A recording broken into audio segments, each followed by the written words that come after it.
Pronto. Júnior Lisboa entrou aí. Tá conseguindo me ouvir? Alguém pode dar um alô aí?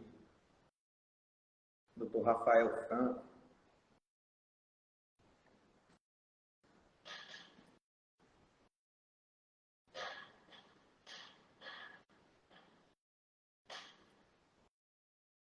E aí, Rafael?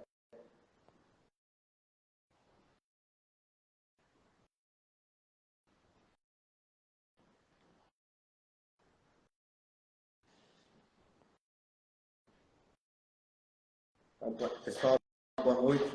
Daqui a pouquinho a gente começa aqui a discutir esse tema importante, que é o trabalho infantil, com também a psicóloga Michele, que daqui a pouquinho está aqui com a gente.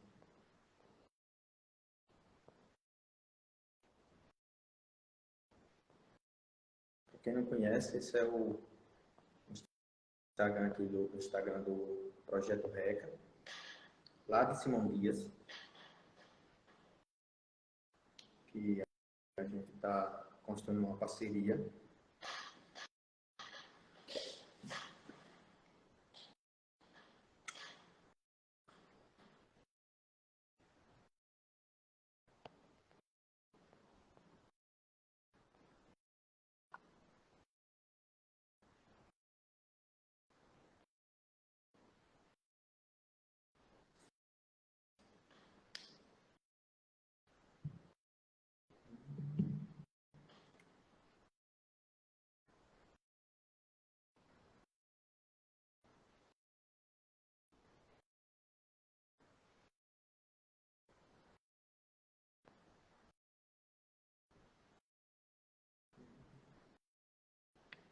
Já começa aqui. Amigo Gilmar Oliveira, Cruz dos Palmares.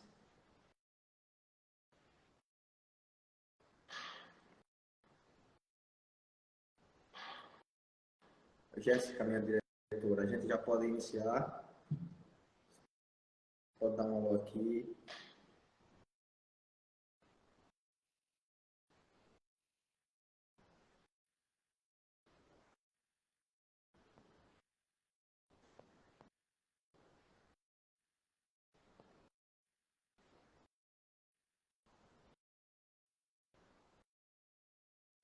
Pronto. E a Michelle entra depois, não é isso? Perfeito.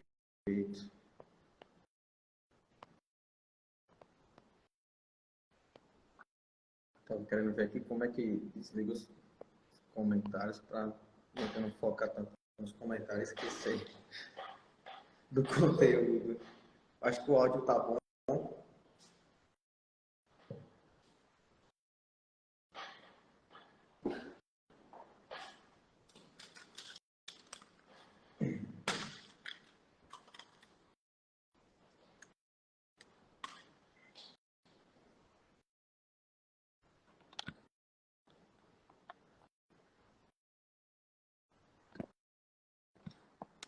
Então, vamos iniciar. Então, pessoal, boa noite. Sou José Dias, psicólogo. Hoje fazendo uma parceria com o Projeto RECA. E iremos tratar sobre esse tema importante, principalmente agora em junho, né, que é o trabalho infantil no Brasil e para a gente na cidade de pequeno porte, por exemplo, Simão Dias, que é onde a gente está com a sede do Projeto RECA, da ADECA, que é a associação, né? Então, vamos lá. O trabalho infantil, segundo as legislações brasileiras, é toda e qualquer atividade de sobrevivência que tem a finalidade de produzir lucro ou não, que são atividades realizadas, né, por adolescentes ou crianças. Segundo a nossa Constituição, é proibido para pessoas de até 13 anos qualquer tipo de trabalho, independente da natureza deste trabalho. Para menores de 18, nós temos algumas exceções, que são pessoas acima de 14 anos, onde acima de 14 anos, onde essas pessoas podem exercer um tipo de atividade que a gente costuma dizer que seja monitorada e que não as exponha em risco de violação de direitos, risco à saúde física ou psicológica, e que seja mediado, que seja supervisionado por um adulto. Então, isso é bastante importante para a gente elucidar aqui. E para isso, né, para que as pessoas menores dos 18 possam exercer algum tipo de atividade, que também se encaixa como atividade de formação, existe um programa que todo mundo conhece, que é o Jovem Aprendiz, que abre espaço para pessoas de 14 a menores de 24 anos, em trabalhos que geralmente são de meio período e que não podem ser feitos noturno. E também, desde que não sejam insalubres e que não exponham a jornada de trabalho ou a contato com situações que possam acarretar em risco a saúde ou a própria vida do sujeito. E aí a gente já sabe que, para que alguém possa participar de um programa de formação através do Jovem Aprendiz e trabalhando, ela tem que ter 14 a 24 anos e também tem um público que é prioritário, que são aquelas pessoas que estão em vulnerabilidade ou risco social, além de que aquelas pessoas que fazem parte daqueles programas de transferência de renda, tipo Bolsa Família, entre outros do governo federal, ou programas de socioeducação, programas socioeducativos, essas pessoas têm prioridade no acesso a esses programas de treinamento e de iniciação de mercado de trabalho. Atualmente, nós andando em vários municípios, conversando com aqueles que compõem a rede de proteção a crianças e adolescentes, ou aqueles que compõem o SGDCA, que é o Sistema de Garantia do Direito da Criança e do Adolescente, nós catalogamos algumas situações específicas que acontecem nas cidades de pequeno porte, por exemplo, na minha cidade de Riachão do Dantas. Essas situações são tipos de trabalho infantil que ocorrem. Que trabalhos são esses? Os mais comuns, que eu aqui separei 3, foram trabalho na lavoura, acontece muito em cidades de pequeno porte, obras, trabalho de crianças e menores em obras, construção civil, e o tradicional carreto nas feiras livres do Brasil afora.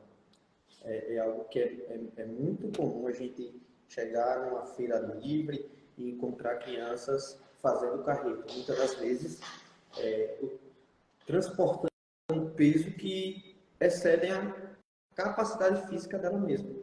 Né? E por que isso ocorre tanto nessas cidades? Por que isso ocorre tanto no nosso país? Nossa amiga Michelle entrou aqui, já está presente. Daqui a pouquinho ela vai dar uma palavrinha aqui também. Escola de Michelle. Então, por que isso ocorre tanto? Segundo algumas pesquisas, no nosso país, no nosso interior, né, Michelle? Boa noite. Agora sim, boa noite. Não estava conseguindo não a conexão. Como é que você está? Boa noite, pessoal. Já eu me apresento para vocês. Não vou cortar a fala do amigo, pode prosseguir, tá certo? Michelle, eu já fui aqui. Pode ir. Pode ir. Contando alguns pontos importantes, e você, como uma pessoa muito experiente no sistema de garantia de direito, vai trazer muitos casos, vai fazer aquela participação, vai passar enormes referências sobre você. Já fiquei assim, eu quero me aproximar dessa pessoa para imagina. Quero essa ponte, né? Já que o RECA me proporcionando isso.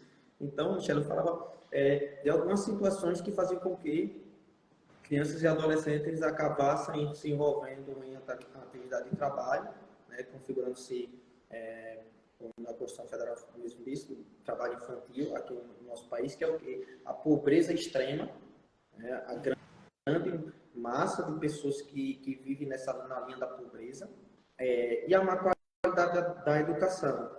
Aqui temos professores, inclusive Bárbara Bettina, minha companheira, entrou aqui, e às vezes quando a gente toca nisso, né, a má qualidade da educação no país, a gente toca em algumas feridas, porque a gente não está apontando que são os professores, a gente não está apontando que são esses os agentes culpados na qualidade de educação no país. A gente sabe que tem, às vezes, o poder público, a falta de recursos e uma série de fatores. Mas a gente está dizendo que as pesquisas apontam que a má qualidade atual da nossa educação faz com que essas crianças também se voltem ao trabalho onde elas deveriam estar fazendo atividades, desempenhando outras situações até para fim de melhorar a situação de vida. Né? E aí a gente na assistência social sempre fala muito no rompimento dos ciclos de pobreza, né, Michele? É tão importante. E, Michele, aqui eu vou ponderar aqui alguns motivos pelos quais as crianças não podem ser expostas ao trabalho infantil. Aí você já pode pegar, fazer seu gancho e concluir, né? Então, os motivos principais que a gente, lendo, pesquisando, encontra pelos quais as crianças não podem fazer trabalho infantil. Justamente a reprodução do ciclo de pobreza, que é o que eu falei anteriormente. Né? A criança, quando, digamos, está numa atividade trabalhista remunerada, que geralmente é uma remuneração inferior ao que os adultos receberiam desempenhando a mesma função, ela acaba, naquele momento, compreendendo que o valor que recebe é uma ajuda, uma forma de garantir o sustento, de garantir a melhoria de vida da família. Mas o ciclo de pobreza é justamente isso, porque essa atividade vai concorrer com a educação, com o lazer, com o esporte, que seriam opções que poderiam trazer consequências muito melhores no futuro dessa família. Ou seja, através da educação a gente consegue encontrar, e eu posso até dizer, ter a certeza de que vai encontrar um espaço no mercado de trabalho no futuro muito melhor, que nos garanta uma boa renda para a gente mudar a nossa situação de vida e de nossa família. Né? Além de outra consequência, que é o prejuízo na aprendizagem, a exposição à violência, a exposição ao assédio sexual, a esforços físicos intensos, e aí a gente sabe que tem uma série de danos disso, tanto em adultos quanto em crianças, o excesso de esforço físico, os próprios acidentes, e além de afetar a saúde física e psicológica, né? Onde crianças que estão expostas ao trabalho infantil tendem a ter maior probabilidade de desenvolver, por exemplo, transtorno de ansiedade, de depressão, né? E, entre outros fatores que afetam a psique de nossos pequenos. Michele, você pode mandar ver. Então, pessoal, boa noite, né? Eu já trabalho nessa área há um bom tempo, né? Já trabalhei em CREAS, 2011 a 2016. Eu pude vivenciar na prática esse tipo de... O que é que causa, né? A gente acompanhou de perto, né, nas escolas, as queixas dos professores, porque na cidade onde eu trabalhei tem uma época que é a época da colheita. E eles sumiam, os meninos sumiam da escola, né? E nós do CREAS fomos chamados para descobrir o porquê, né? Onde é que esses meninos estavam, que sumiam da escola. E assim, né? Saber o porquê sumiam, as professoras já sabiam, porque estavam sempre ali no cotidiano, mas a gente, né, faz de conta que não está sabendo e vai pesquisar, né? E vai conversar com os pais. E era isso. E, infelizmente, eles saíam da sala de aula para ir para a lavoura, né? E aí, você sabe como é, estavam sujeitos a tudo. Vamos dizer assim, uma mordida de cobra, fator solar, né? No sol, expostos a... Porque, assim, às vezes as pessoas dizem assim, né? O senso comum. Ah, mas o que é que tem? Trabalhar é bom, vai dar valor, vai ter o dinheirinho deles.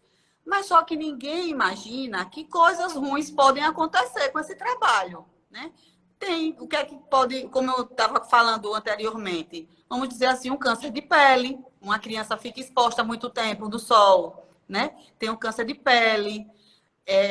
Por exemplo, carrego, tinha muito carrego na feira. Inclusive, no dia que nós estávamos fazendo uma campanha na feira, passou uma criança segurando um carrinho. Ele não aguentou o peso e virou o carrinho, o peso que ele vinha carregando da feira. E virou bem na minha frente. Então, assim, aí as pessoas, não, mas o que é que tem, não sei o quê. Mas, minha gente, vocês imaginem o dano para a coluna dessa criança.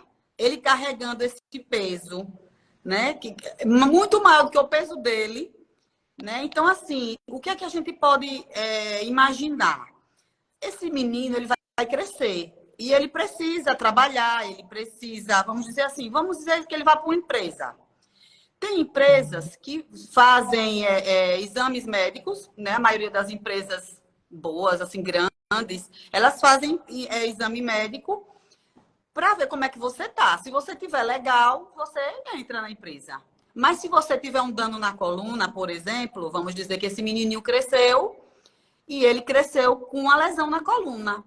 Esse menino, então, já na idade avançada, por exemplo, um pai de família, né, querendo emprego para sustentar sua família, e aí agora essa empresa não vai pegar esse rapaz, porque ele tem esse dano na coluna, porque ele foi submetido desde pequeno a trabalho infantil, né?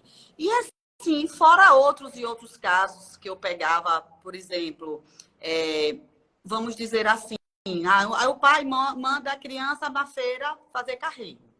Vocês acham que um pedófilo, ele chega na feira, ele vai pegar o carrego de um rapaz de 18 anos ou de um menininho, de uma criança? Claro que ele vai pegar uma criança. E aí, minha gente, o que é que vocês podem imaginar?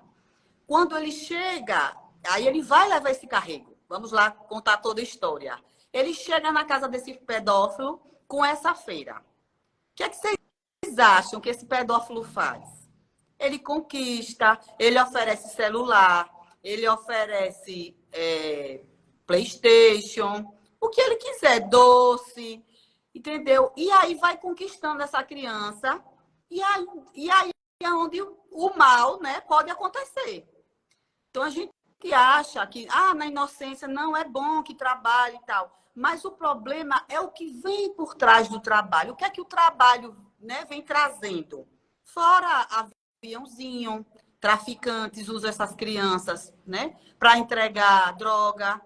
Então, tudo isso, a criança sai de casa para fazer o trabalho na feira, o pai não vai imaginar isso. Mas isso tudo ele vai estar exposto, ele vai estar sozinho na rua. E ele vai estar exposto a esse tipo de coisa. Então, é isso que o Ministério do Trabalho combate. É por conta desses casos. E fora o quê? Essas lesões que podem ser causadas, né? O risco de vida mesmo. E assim, né? Como é que se diz? Várias outras coisas, né? Danos morais e várias outras. Me ajude aí, José, que assim, eu já encerrei aqui de fatores assim que eu me lembro. O que é que pode causar mais, né? Danos cognitivos e outros. Mas tá perfeito sua colocação. E aí você já praticamente dá um exemplo e ilustra um caso também, né, que acontece muito. E que é a exposição no trabalho infantil, a exposição ao assédio sexual. Sim. As consequências, porque a criança, quando está em situação de trabalho infantil, ela está sem a supervisão de um adulto. Isso. Ela está distante dos responsáveis dela. Isso. Então, A própria Araceli, né? A Araceli, ela foi exposta, ela foi usada pela própria mãe como um aviãozinho e, infelizmente, teve sua vida ceifada. isso.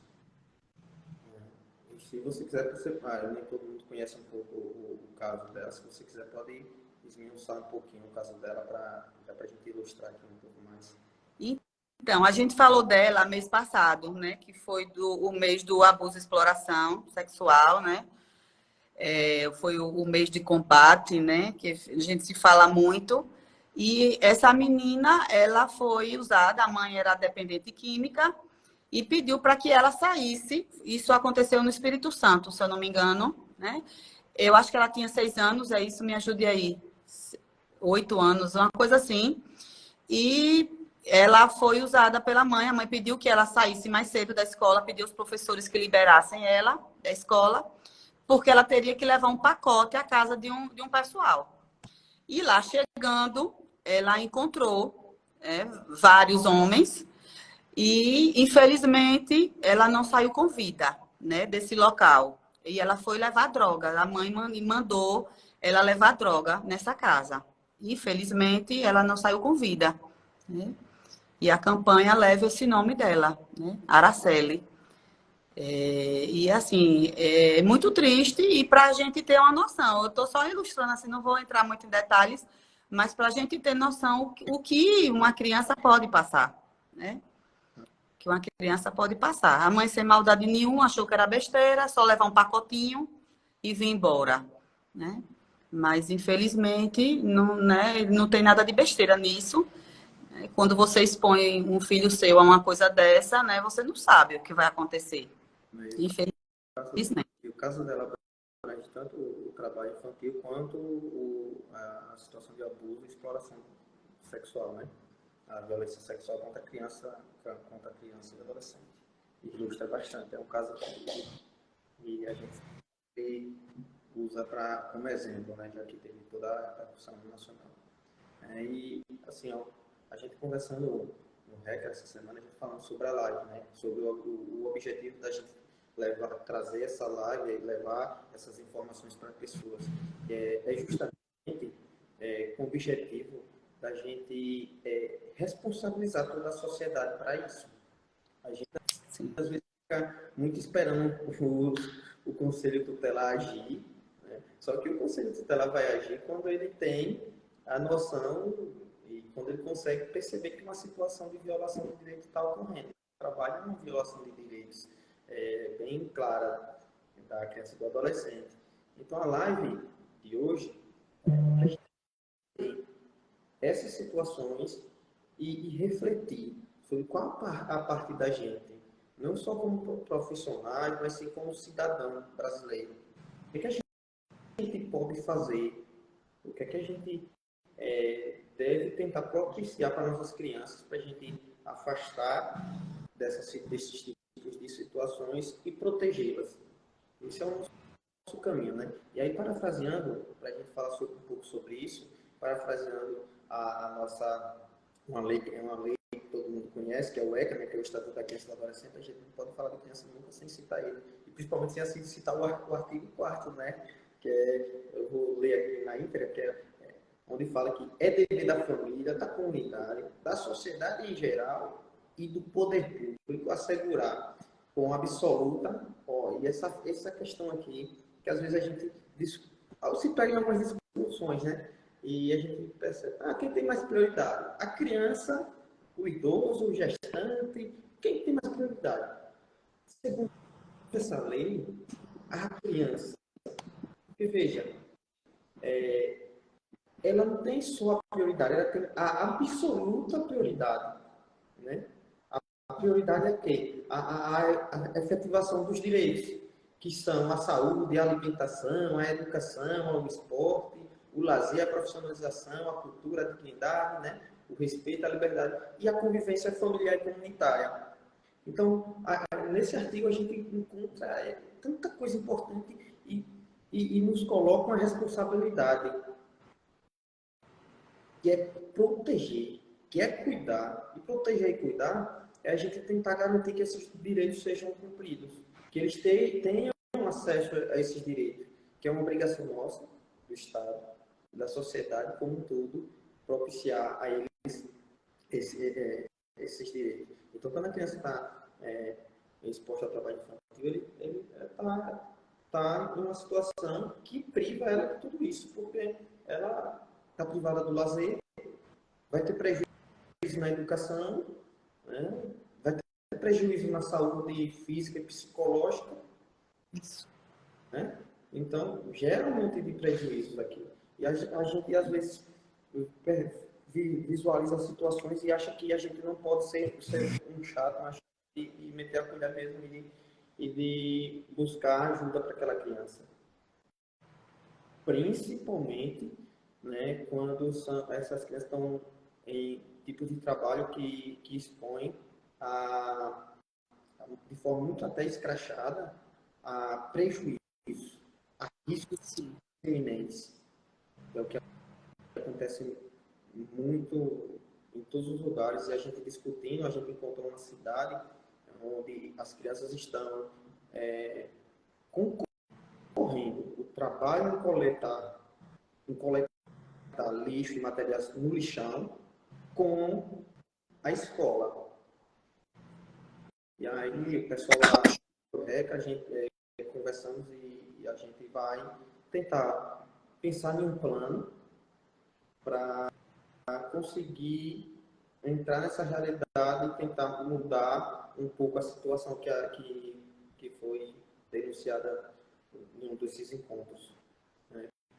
Porque a gente fica muito nisso, eu vou me meter para não ser um chato, para não ser uma chata, né? Para não ser aquele vizinho chato que sempre está denunciando.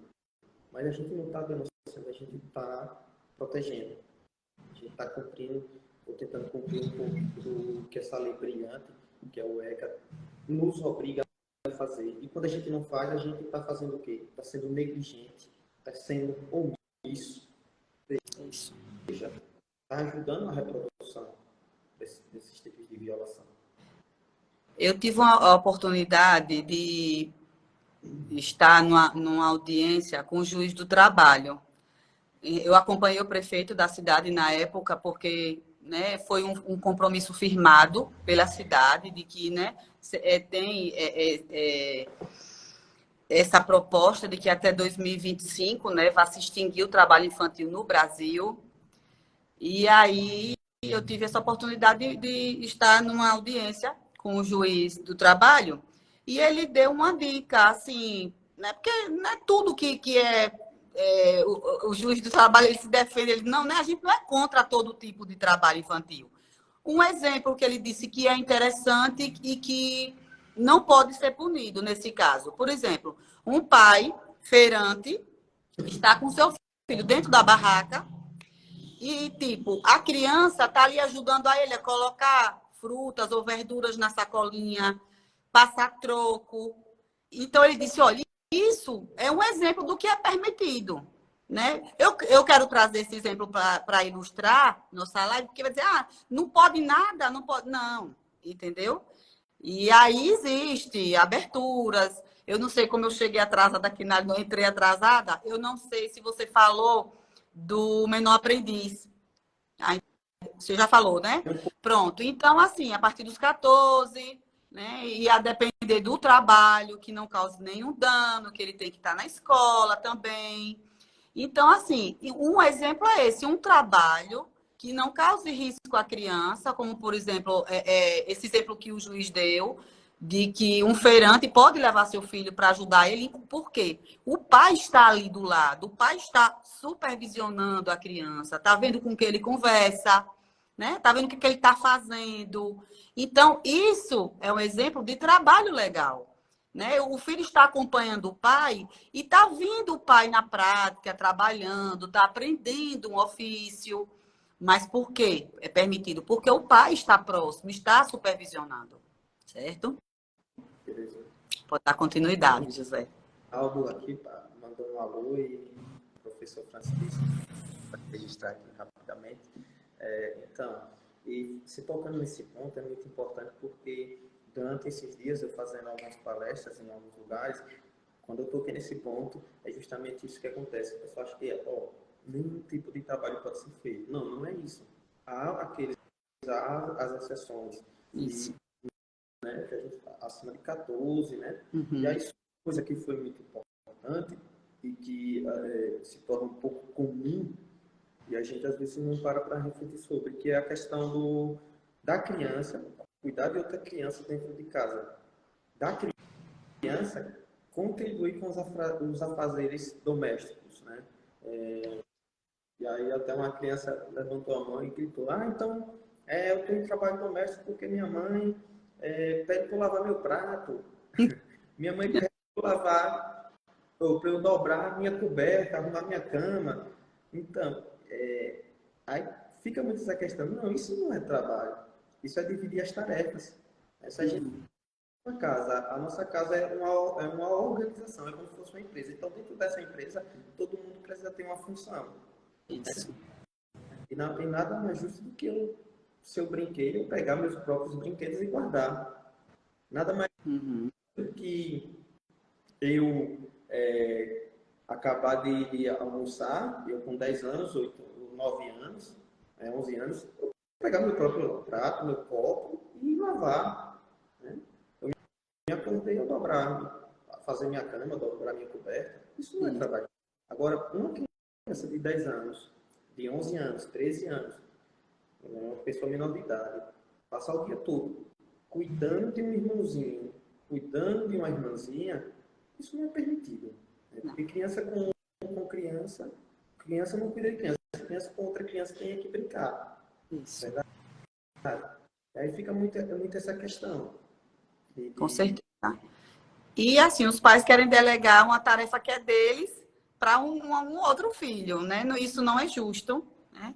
Eu não sei se hoje ainda existe. Você que está na prática pode me dizer. Numa época lá na cidade que eu trabalhava, tinha eu não acho que o nome era Projeto Salve, que era um formulário que o pessoal da saúde preenche, né? Quando há suspeita de trabalho infantil. Existe ainda isso, José? Vocês sabem dizer? Existe sim, só que em muitos lugares não preenche. Porque o salve é uma forma de comunicação, né? Isso. Só que em muitos casos o salve é negligenciado.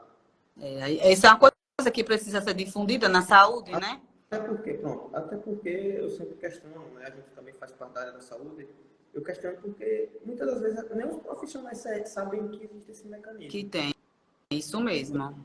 Isso mesmo. Vamos chamar atenção, né? Médicos, por favor, enfermeiros, preencham esse formulário, peçam, exijam. Né? Eu vou dizer uma prática que eu tive, que eu recebi um formulário desse preenchido, foi de um menino de 9 anos que teve o dedo dele direito decepado por uma máquina de moer ração. E aí chegou esse caso para a gente, né? Através do Ministério Público também. E aí nós fomos fazer todo aquele trabalho de investigação e tal. Não ficou nada provado porque os pais vieram, né, para a gente e disseram, foram convocados, vieram para o CREAS conversar com a gente e disseram, e o menino também reforçou, eu não sei se foi combinado. A mãe disse que estava lavando os pratos, o pai tinha ido para a rua fazer feira e ele aproveitou, enquanto a mãe lavava os pratos, ele foi lá na garagem, onde tinha esse motor, e ligou, né, mexeu e, infelizmente, decepou o dedo da mão direita. Então, assim, fica aquele questionamento, né? Tomou uma bronca do juiz, por quê? Porque deixou essa máquina, assim, aberta, né? Vamos dizer assim, acessível para essa criança. Essa tomada não deveria estar, né, tão perto, tão embaixo para que ele tivesse acesso, né? Mas é uma coisa que fica como reflexão, né, para os pais também, porque se uma criança chega com determinada lesão no hospital, não pode ser negligenciado, né? Tem que médicos, enfermeiros, vocês podem fazer um ofício, entregar, ou fazer uma denúncia anônima para o CREAS, para poder tomar providência, né, desse caso. Assim como já é feito hoje, quando há suspeita de abuso sexual. Essa semana eu trabalho aqui na saúde, aqui em Simão Dias, e eu recebi um prontuário de um médico de uma suspeita de abuso de uma menina de 10 anos. Então, assim, isso chega para a gente. Lorena, colega que trabalha aqui mandando um alô para a gente. Então, a gente tem que parar para pensar um pouco sobre essa nossa responsabilidade, né? Sobre o que é que a gente pode fazer. Às vezes a gente acha que só existe o conselho tutelar, que a gente não conhece muito bem o nosso sistema, né? A rede.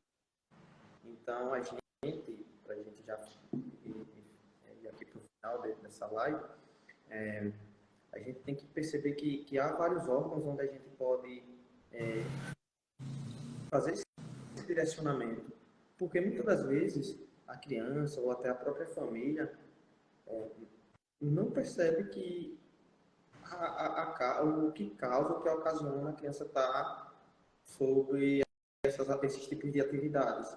Então, quando a gente leva o caso para um órgão da rede de proteção, a gente não está só indo buscar punição, a gente está indo buscar cuidado. E muitas das vezes o órgão vai lá, orienta a família, né? Por exemplo, no CREAS acontece muito disso, né? A gente tenta, através dos mecanismos possíveis dentro dos municípios, construir um diálogo, uma orientação com aquela família para mostrar a importância dela estar envolvida em outras atividades, por exemplo, de lazer, de recreação,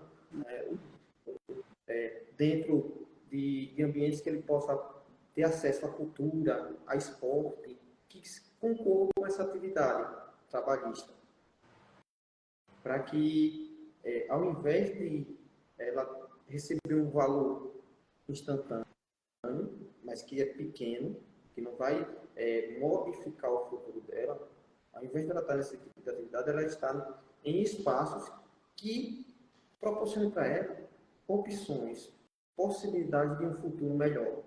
E isso, para a gente que vem de baixo, eu gosto de falar muito assim, para a gente que é pobre mesmo, esse espaço se chama a escola, se chama a educação. O trabalho da criança não vai mudar o futuro dela, nem muito menos vai mudar o futuro das gerações que virão a partir dela, mas a educação, sim, a educação é uma possibilidade. E quando a pessoa consegue perceber isso, consegue ver que na comunidade dela tem alguns exemplos e que ela passa a entender que isso é possível, lógico que para que isso aconteça tem que passar-se por um processo bastante aprimorado de inserção, como eu falo no RECA. Eu sempre cito o RECA. Eu estou conhecendo o RECA agora e é brilhante. O RECA, ele proporciona isso. Cheguei lá no RECA essa semana, tinha uma galera fazendo aula de canto, outra de violão, outra no teclado, outra está no balé, outra na informática. Então, esses espaços, essas opções, desenvolvem na criança habilidades que ela pode utilizar futuramente para se inserir no mercado de trabalho em posições que realmente possa valorizá-los, que realmente possa transformar a vida deles. E lá em Simão Dias, o pessoal gosta bastante quando a gente cita o exemplo de Unha Pintada. A Unha Pintada foi uma pessoa que passou pelo RECA, o Aldirã. Né? Vê que legal. E lá no RECA, ele já tinha algumas habilidades, e lá o pessoal acolheu e conseguiu também juntos construir algo bacana. Então, não estou dizendo que o sucesso dele se deve a isso, mas influencia. Eu fico, assim, muito feliz. Eu fico muito feliz em trabalhar lá, porque, assim, toda vez que eu chego, sabe, a gente vê, assim, Abraão, assim, ele está de parabéns, porque ele coloca em prática outra coisa, assim, que ele se orgulha muito, isso é muito bonito. Ele fala, ó, o RECA funciona dia de sábado, dia de feira, né? Porque a gente quer tirar as crianças da feira, né? Vamos dar uma atividade a essas crianças, né? E ele se preocupou com isso, em ter atividade no RECA no sábado. E eu achei legal isso, porque isso faz a diferença, né? Porque é um momento em que as escolas estão fechadas. Então, é uma ótima oportunidade desses jovens estarem, né, num espaço bom, num espaço de aprendizado, né? Num espaço que realmente, assim, faz toda a diferença. E além de tudo, o RECA, né? O RECA costuma falar sobre agentes. o REC é um agente de transformação social. Sim, sim, muito importante. Um agente de transformação de realidade, porque além de pessoas que são lá exemplos, né, e aqui lá nesse momento tem vários políticos que passaram por lá, né, o RECA e seus parceiros ali dentro, eles oferecem atividades concorrentes ao trabalho infantil, né, tanto ao trabalho infantil, tanto à prostituição, Isso. tanto, né, à violência doméstica, e gera situações que podem melhorar o futuro, porque potencializa as habilidades que as crianças já têm e ajuda Sim. elas a entrar em contato com outras questões que são sociais, que fazem ela ampliar o repertório. Sim. Ou seja, quando a Descobrir gente chega a talentos, né? descobrir talento, hoje, Vocacionais. inclusive, achei bacana que no meio da palestra chegou também um cantor que é de lá, que saiu do Projeto Reca para pegar lá um instrumento, alguma coisa. Aí o pessoal, vai para onde? Vai para onde? Ele, estou indo fazer um show. Isso Legal. na terça-feira, estou indo fazer um show. Aí o pessoal, olha, aqui é do Reca e hoje está trabalhando com a música, estuda e trabalha com a música, né? Que esse talento da música foi descoberto lá dentro do REC. Ou seja, né, o REC propõe atividades que concorrem e incentivam a educação. Então é brilhante. Para a gente, você quer fazer mais alguma colocação? Não, então é isso, é assim, né? É de parabéns, é muito gratificante trabalhar lá, porque assim, além de tudo, tem aquele apoio na alimentação das crianças, né? Porque ninguém consegue produzir, minha gente. Ninguém consegue dar o seu melhor de barriga vazia, né? E até nisso o projeto RECA se preocupa, né? Com a alimentação dessas crianças também, porque não adianta, né? Só oficinas e não pensar nesse lado, né, que é tão importante, a nutrição. Né? Tem até uma amiga minha aí participando, minha nutri querida, Ivna Lorena, um abraço. Né? E, assim, é importantíssimo, né? Importantíssimo. Não, quero dar os parabéns, José. É a primeira vez que eu faço a live com você, gostei demais, viu? Meu colega de profissão. E, assim, me colocar à disposição, né? Sexta-feira estou lá no RECA o dia todo atendendo com o maior prazer, minhas crianças, que eu adoro. Viu? E um beijão a todos vocês. Obrigada, né, por estarem com a gente aqui nessa live. Foi muito importante trabalhando esse tema que é tão difícil, né? Mexe com tantas coisas, mas que precisa ser falado. A gente veio aqui também expor os riscos que essas crianças estão correndo. Não é só pensar, né, no sustento. Eu sei que é difícil, não é fácil. É uma família, às vezes, que precisa de tudo, um problema social, mas que a gente também tem que ver o que é que essas crianças estão passando, né? Os riscos que elas estão sendo expostas, tá bom? Então, um abraço, boa noite a todos e muito obrigada pela presença de todos aqui. Eu que agradeço e, como já disse, eu vou te incomodar muito a partir de Pois agora, a partir desse... fica à vontade, fica à vontade. Vou buscar um pouco mais essa fonte de conhecimento. Também agradeço a Abraão pelo convite, Vinícius pela assessoria aqui sempre, Jéssica, Larissa, né?